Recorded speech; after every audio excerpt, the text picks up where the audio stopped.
All right. Well, let's talk a little bit about some of the questions from the fibromyalgia support group. And, okay. This lady writes, remission is possible. I can't wait till I'm in full remission. I have been able to experience it for a short period of time, knowing how it would feel. It gives me hope and more determination. Is this road easy? Hell no. You put in the hard work. It is so worth it. And the beginning, when I first started reading it, I thought this was like an affirmation, right? Remission is possible. It is possible to remiss. Yes, it is. Probably would be a good thing to say. I can be healthy. I wonder how many of them say, so Martin, going on a total different tangent, but this inspired me. I say my body I say I have perfect, vibrant health. I say that to myself probably 10 times a day at various times. It just sort of pops in my head and I say it. I'm walking, I'm perfect, vibrant health. And I tell my body it's healthy. And call me crazy, but I'm not on any medication. I don't have cancer. I don't have heart attacks. I don't have bad heart. I don't have any problems. And I attribute that to a lot of the things that I eat and drink, particularly like the Exela products and Nanosoma and Cortese and some of these other things that I've been doing for a long, like 20 years, right? So I would hope that I would be healthy. But I think the combination of the mind, the body, and the spirit makes a difference. Yeah. Affirmations work. They're helpful. Of course, it needs to make it all the way into your subconscious. Your subconscious drives the bus, not your conscious mind. So in your conscious mind, you're saying to yourself, I'm well, I'm perfect, I'm harmonized, I'm in top shape of my life. And it has to be in the subconscious. If in the subconscious is you are an undeserving worm that deserves to writhe in pain, that's what you'll get. That's right. Anyway, there's a really awesome. By the way, Martin, that's important. Like that's a real big clue. Like if you think you're doing all the right things and you're sick, then you need to look at trauma, your subconscious mind, what's going on, because that's a real clue. Like I always say, if my conscious mind and my subconscious mind aren't aligned, things won't work. So when I lose my keys, the first thing I think is, okay, what am I mad at myself about? Right? Like this little 5-year-old kid just had a temper tantrum, stuck the keys somewhere, and I don't know where they are. Right? Very well put. Okay. So getting back to what you were going to say. There's an awesome guy. His name is Joe Dispenza. He's all over the internet. You can find him, and he teaches people what he himself accomplished. Dispenza spent something like 9 months in a body cast after a car accident took him practically into a mush. And he rebuilt himself. And then he's been teaching people that same thing. There is a way to talk to your inner world and have yourself rebuilt back to the blueprint, back to functional. So here goes this gal. She says, remission is possible. I have tasted it and I know it exists. Right? So it's sort of like there's clouds all over everywhere. And she had a moment when the clouds parted and sunshine hit this thing. No rain, no storm, just sunshine. She knows it exists. Right. Right. So this is a point, like a guide that she's aiming for. Awesome.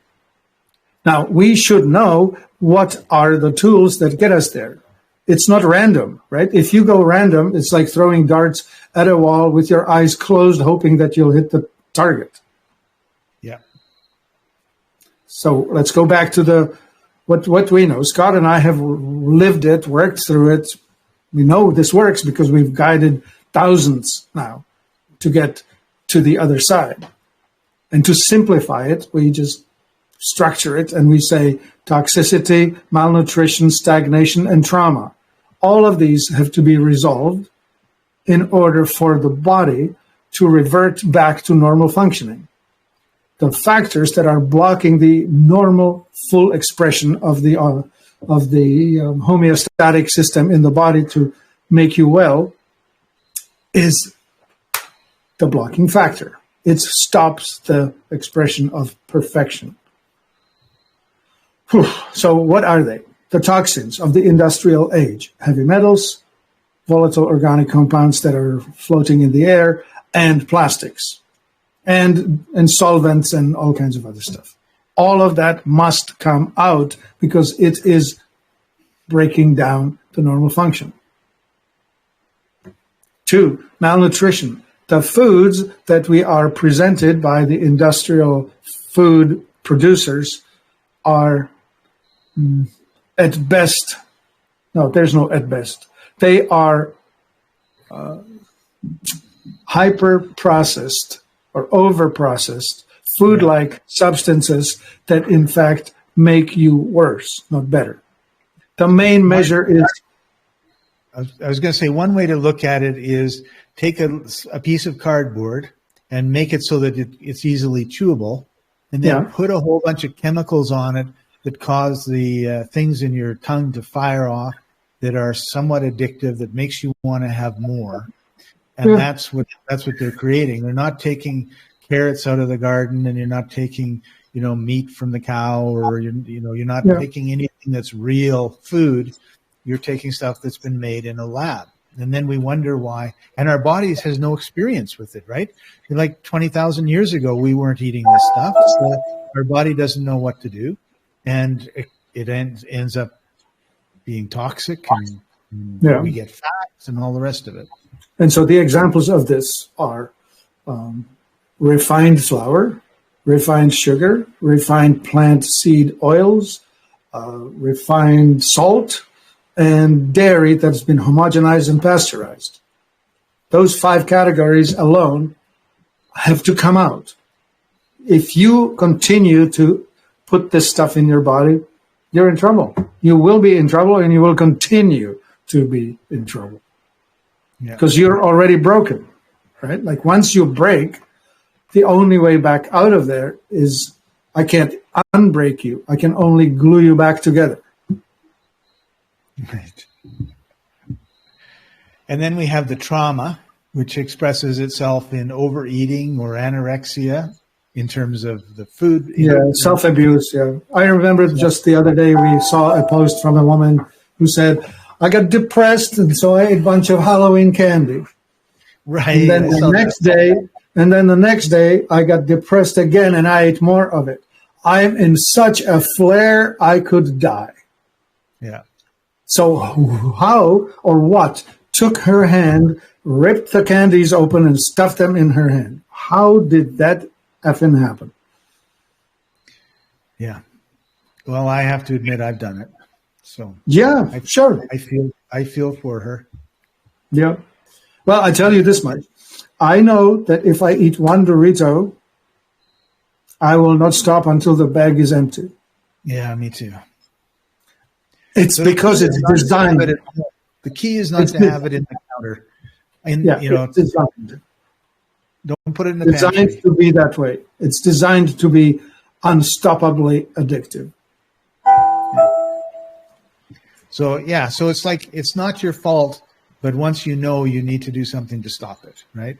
And so you're talking about candy, like one of the things that struck me is something I've been saying a fair bit lately is short-term gain for long-term pain, and then short-term pain for long-term gain. Like the short-term gain was, I got to eat this chocolate and this candy and everything else.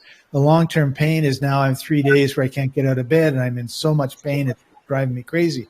Whereas if you went with the short-term pain and just said, no, I'm not going to do that, threw it out so that it wasn't tempting you anymore, then your long-term gain is the next day you're feeling good. And that's something people really don't want to look at. So start journaling and seeing what's causing your pain, right? What are you eating? The next day you're sore. Yeah. Okay, so you put the trauma. So the trauma that makes you do these stupid things is something that must be resolved. And the methods by which they can be resolved are not talking therapy. Because when we reach our brain for memories, we are reliving the events. And so if something is traumatizing to you, reliving the event is just simply going to re-traumatize you, just doing it over and over. Now, you have the option of seeing it with a new perspective. Like every time you remember something, it's rewritten back down to the brain. So it's not a fixed recording that will be played back always the same. When you come back to a memory, it will be read the way you wrote it last time you remembered it. Meaning this, you could, especially with the use of MDMA, remember horrible events and rewrite them with less emotional charge to the point where it no longer stresses you. It no longer causes you trouble. But just talking to your buddy about it or your best girlfriend about it, it's not going to help. It will make it less awful, but it will not cure it. Right. It depends, right?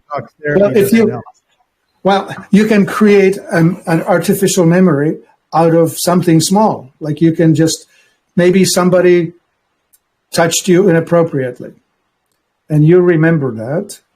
And you remember that and remember that. And before you know it, it's not just touched you inappropriately. It was, I don't know, just make a bigger picture of something much worse than what it really was. Right. It can and was done. There happens. I have seen studies. Where people are essentially convinced to create a memory that is total nonsense. Never happened. Well, I have members of my family and my ex-wife that are exactly like that. They have memories that they are convinced happened, and then I asked my son, well, did this happen? No, it never happened. I don't know where one gets this from. And they can quote it to you with details. No, and they're absolutely convinced that it happened. Yeah. I think that that's a big problem. Yeah. So the trauma stuff, the best methods that we know of, reached into your subconscious without having to actually relive the events. So those would be something like EFT, emotional freedom technique, or emotion code, or body talk, quantum healing, touch for health, all kinds of methods out there. Explore. Just try one or another and another until you know you got it. Right. NLP, neuro-linguistic programming, also works, but that works with the conscious remembrance of it. And that's also a pretty cool thing. It's very good at dealing with memories or concepts that are destructive to you. And the way that's done is you create an anchor, some kind of a signal, like kinesthetic is good. Like, for example, I'll add a tap on my left shoulder, or right shoulder for this one, and I will say... I will remember the most horrible thing in my life, something that destroyed me. And then I'm going to get into a peak state of remembering something really positive. Like, I don't know, I was swimming with dolphins and I felt at one with the universe. And I install it here. And then I'm going to do this. I fire both of them at the same time. It always ends up that the positive outcome wins. Always. Oh, good. So you will never be able to recall that horrible event without thinking of dolphin and being one with the universe. So NLP works much better than talking therapy, I tell you that, because it's done in 1 hour, 55 minutes of which is getting to the point of just firing it. Right. Cool. So do we want to say, so basically there is hope. You can get over the fibromyalgia. It's not easy. It's hard. In fact, Martin, you and I were talking about somebody a couple of weeks ago who said, oh, this is too hard. I'm going back to all the other things I was doing. And I'm back to pizza. Yep. Back to pizza. Yeah. Well, look, it's not hard, right? It's the hard part is getting to the point of the inflection. It's like you're pedaling up to the top of the hill and you finally on the top of the hill, the inflection point. It's easy on the downslope. You just have to get to the inflection point. It takes time. Yeah. You need to fix toxicity. It all has to come out. You have to deal with malnutrition. You have to change the lifestyle. Absolutely have to. If you don't, you're stuck. You have to deal with stagnation. We didn't talk about that right now, but the movement is required. If you are sedentary, you must find some way to move. If you can't move yourself, you need to get a vibration plate that's going to move you. Your lymphatic system requires that movement in order for it to work. Yeah. It's not, you can't take out the toxins if it's just sitting there like a swamp. Yeah, all that. It can happen, has happened 1,000 times. I have coached thousands now of people to get through it.